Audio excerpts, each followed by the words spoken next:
I'm Donnie, and this is Excellent Rides. This behind me is a decently, I would say, rare factory turbocharged 2.3 Lima 4-cylinder. This engine came factory in a 1980 Ford Fairmont 4-door sedan.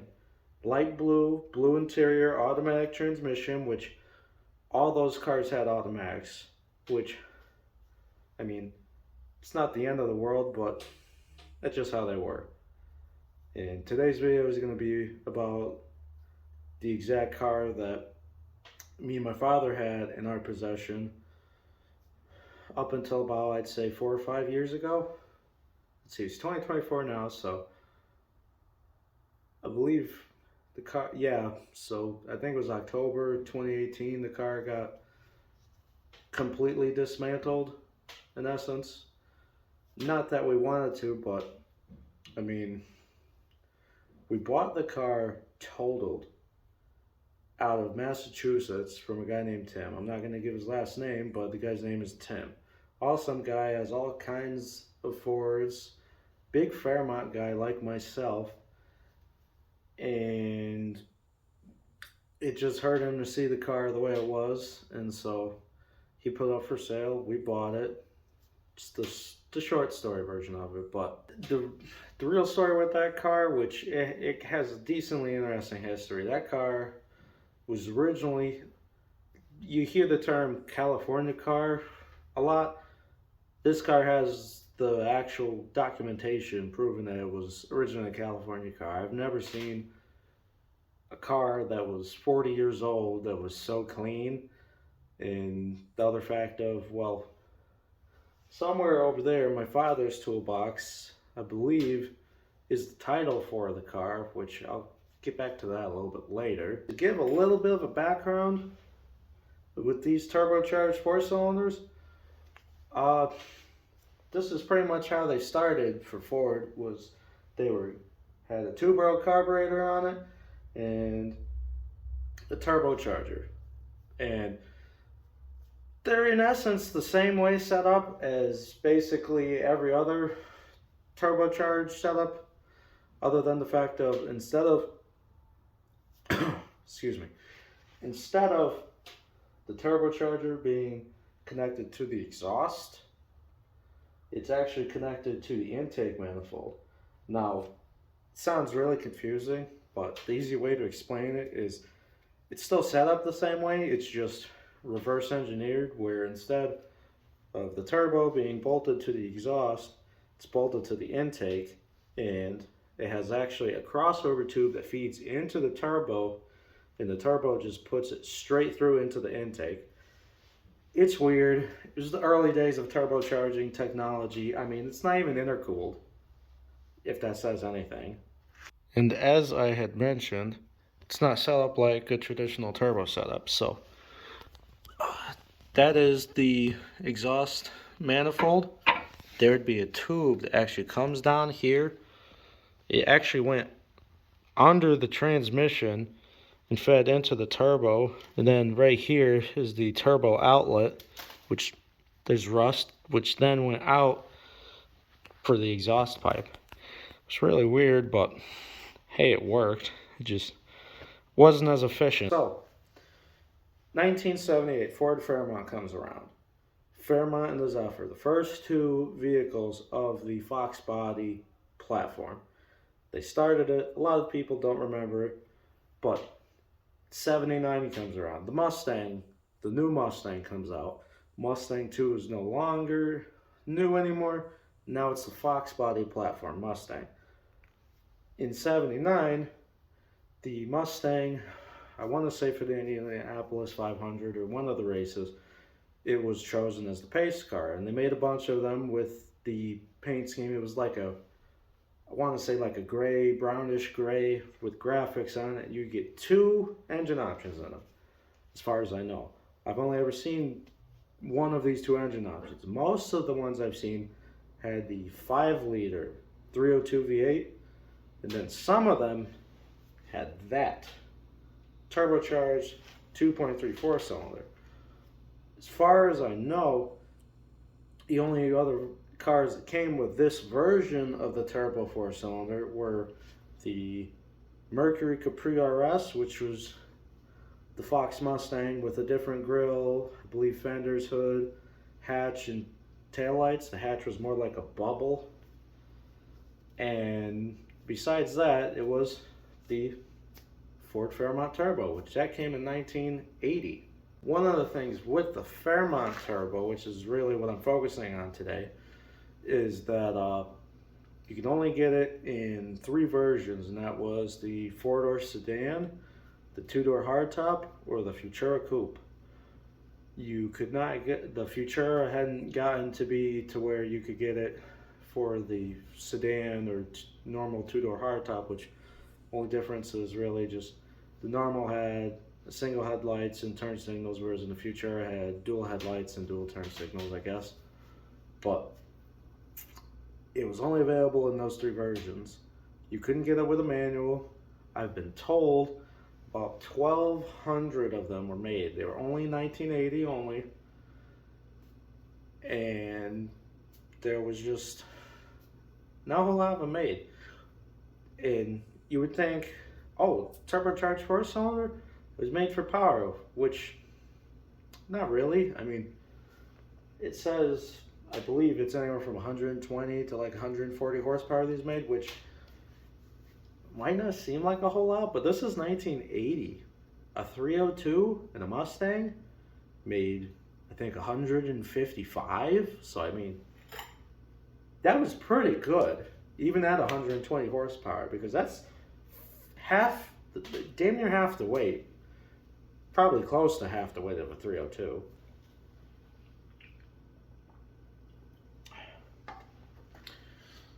So, with this car, me and my father were looking. This is early 2018.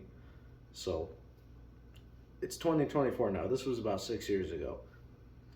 We were looking, cruising Facebook Marketplace. This was right about the time, I believe, Craigslist had implemented their $5 system to post vehicles for sale. And at least around me in Connecticut, that deterred a lot of people, and so a lot of people were now using Marketplace a lot more. And so we would look at Marketplace every now and then, because I had had my car a few years already, and we were looking for parts, all sorts of stuff.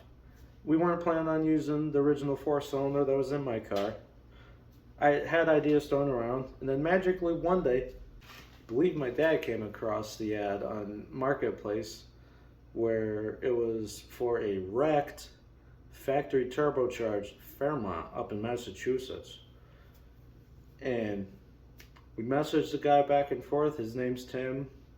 I don't really feel like I need to give out his last name, but he lives up in he's up in Mass. Awesome dude.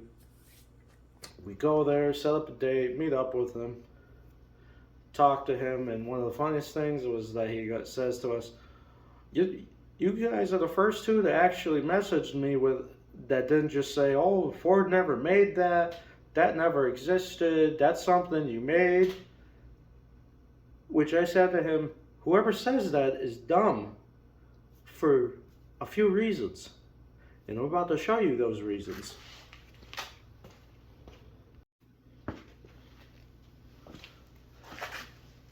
Now, I have with me from a few flea markets and swap meets I've gone to some from Ford brochures. This one I picked up a few years ago. If you can see, look at this in the background. That is literally the turbine wheel for a turbocharger. Because I've seen these pictures before. I'm glad I can actually have like physical proof of it now. But it's so funny because they're so rare that someone's never seen it. Oh, Ford never made that. There's the proof right there. And here's another one. At first glance, it might just seem like a normal 4-door sedan.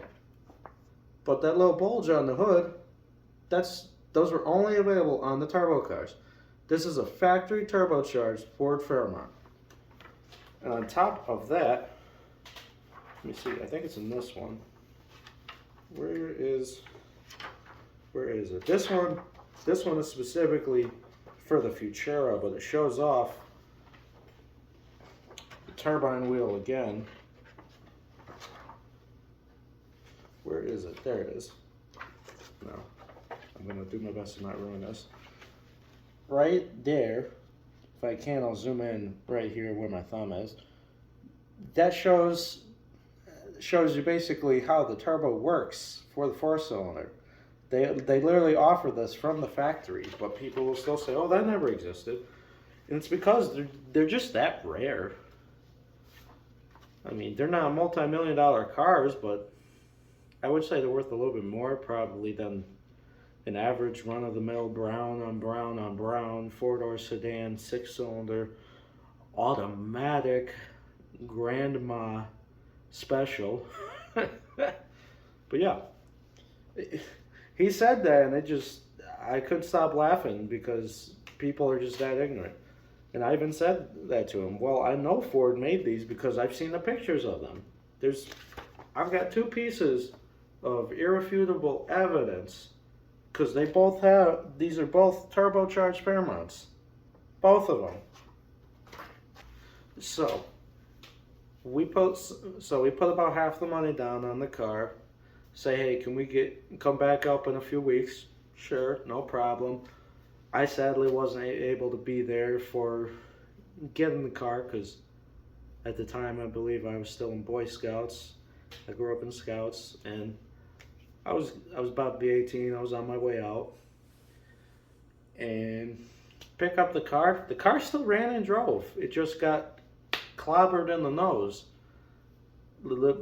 and just the nose got hit so hard it got pushed over like a foot, at least at the front from where it was supposed to be, like a whole foot. And the story he told us was he was coming home. He'd had the car, I think it was maybe 6 months to a year. The car was so original, it was just immaculate. It had 35,000 miles on it when he purchased it. Excuse me. When we got it, 35,500 miles. And he was at a stop sign right around the corner from his house, not even an eighth of a mile away. Went to go, and a Jeep blew through the other stop sign, smashed the nose of the car, pushed it over, and it looks like it hit so hard that the rear end of the Jeep lifted up and smacked the rear quarter panel on the door, because the driver's door was almost perfectly fine, minus it was a little bit crushed, but because they sort of sandwiched themselves together like this, he was perfectly fine. He sustained no injuries or anything, and that's a good thing. But the car is now totaled, which it's a damn shame because it was a beautiful car. Absolutely tremendous looking car. And so he kind of got disgusted with it. It hurt himself so much because of how nice of a car it was. He just put it in a storage container for like a year until he posted it up for sale, which is when we got it. Fast forward a few months, we get the car down here. We pull it inside the garage one day, and we start taking it apart. Because, I mean, even now, the car isn't, I would say, valuable enough to where it should be brought to a body shop and fixed. Sourcing the parts, fixing the frame, everything that was pushed over, probably $10,000-$15,000, which I think 10 would be maybe what one of those cars would go for now, in perfect condition like this car originally was. But we brought it into the garage. We yanked the engine and transmission out of it. That engine. I ended up selling the transmission that was originally out of the car. We sold the rear end out of the car. We sold a good amount of things. And a lot of it we still have. Like, this is part of the headliner that was originally out of the car. I saw the transmission out of it, and if you could see where my hand is, that is a T5 5-speed that I have purchased because I would like to convert my car to a 5-speed manual. I figured I have nothing against automatics, but I figured it'd make the car a little bit more fun.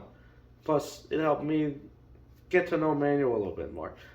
I can drive a stick. I'm not the best with it, but I figured that would really make the car stupid fun.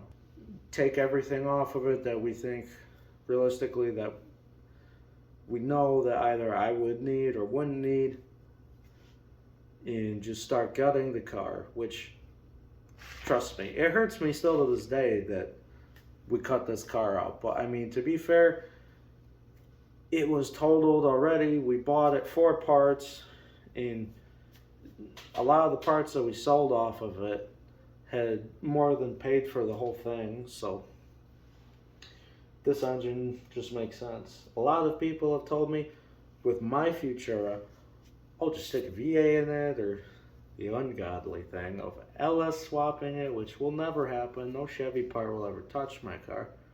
But everyone's all V8 swap, V8 swap. And I'm like, why?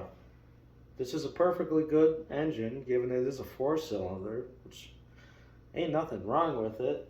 It has 35,000 miles on it. It needs, if I wanted to put the car in it, my bad, I have trouble speaking sometimes. If I wanted to put the engine in the car tomorrow, all it would need would be a valve cover gasket and fresh oil. And that's it. Probably some new belts, because it still ran and drove. So it's starting to get later into 2018. We're cutting the car up.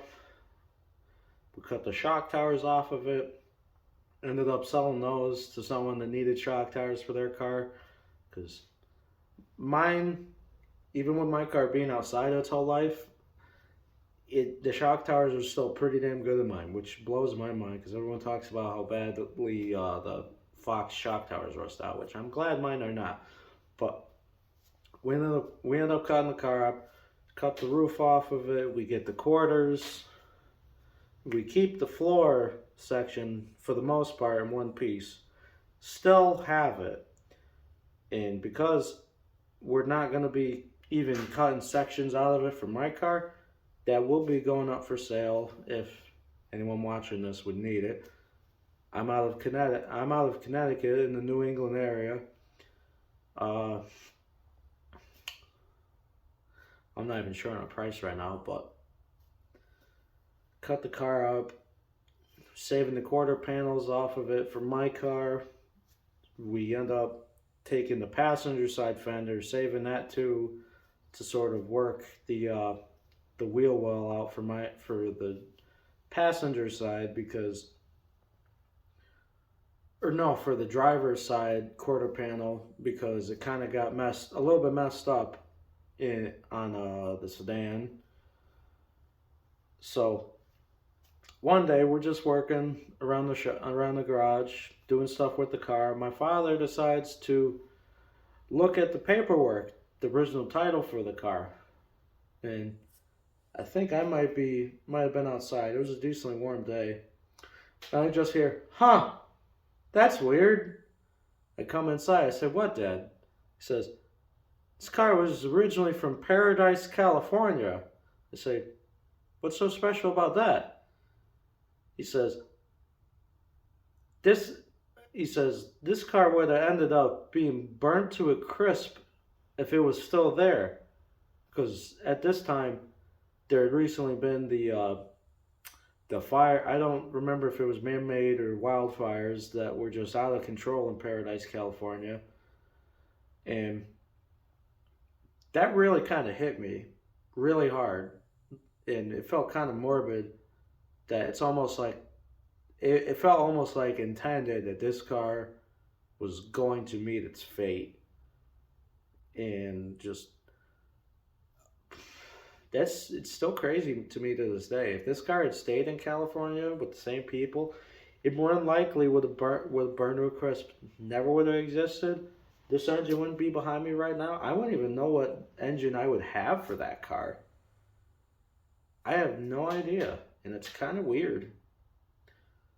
So either way, I definitely, not to say I'm happy that that car got smashed, but I think getting totaled and parted out is better than it being burnt to a crisp and nothing being salvageable off of it. It's kind of a weird thing to think about, but it's just kind of crazy. Something interesting with the car is that the exact Turbo Fairmont that we did end up buying had a little bit of internet fame to it because it was featured on barnfinds.com. I saw there were multiple different ads for it originally when it was for sale out of California online, and I just felt it was kind of needed justice to make this video on. I finally started a YouTube channel. I got the passion to work on my cars, work on my friends' cars, edit and make the videos, and I've been wanting to do this ever since I got that car. I just thought it had such a cool story that it just needed to be told.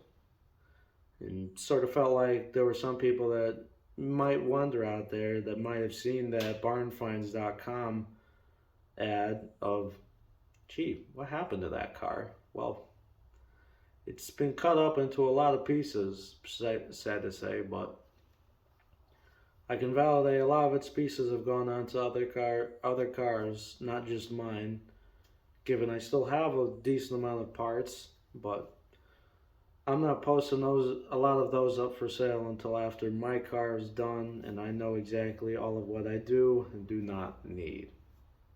So, the thing I want to mention is that while it in essence is the same as the later turbocharged Ford stuff from Ford, this is not exactly the same setup as what an SVO Mustang or a Thunderbird Turbo Coupe would have. Differences being that those are both fuel injected. This is carbureted, and that truly needs a little bigger tube barrel than 235 CFM. I think 500 would do nicely on that, but yeah. So the turbo is not over here, it's located on the exhaust manifold, like pretty much every modern day turbo setup for the most part.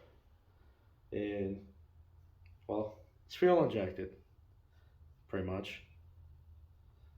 Those are really the big differences. I will say I do have a Turbo Coupe fuel injection valve cover that will be going on this, but obviously I'm not making this fuel injected, which if I wanted to, I would just get a stock Turbo Coupe setup for this, because that would immediately make this thing have about 200-ish horsepower. But I want to keep it carbureted, and so my plan with this is, if I can get my hands on one, Holley 500 CFM 2-barrel, port the head, port the intake manifold. The closest thing to a shorty header that ever existed for these engines is like a 94 Ford Ranger header, which that's the only way to say it. It's the only thing that really would be considered a shorty header, whereas this is just like a normal, dumb, boring exhaust manifold, because all the aftermarket stuff are just long tube headers, which just go out way too far and would make it kind of difficult to try and work with for what I have going on. So I'm just trying to keep it nice and simple. Besides that, realistically, the only other thing I was thinking of doing is, so bigger carb, port the head in the intake, Ranger header, throw a camshaft in it. I don't see any reason why you can't make 200 horsepower with that. I mean, it's going to cost a little teeny bit of money, but I don't care. I'll have fun with this. Then eventually, what I'll build for the Fairmont is a 351 Windsor making 450 to 500-ish horsepower. But that's my plan. And so, with that, I've said all I really needed to say. So, see you guys next time. Please like, subscribe, comment. All of it's appreciated. trying to do all I can with this channel and grow it as much as I can, make the best possible videos I can. I'm getting better and better at editing, and I'm having all sorts of fun doing that, and that's the best part. I'll see you guys next time.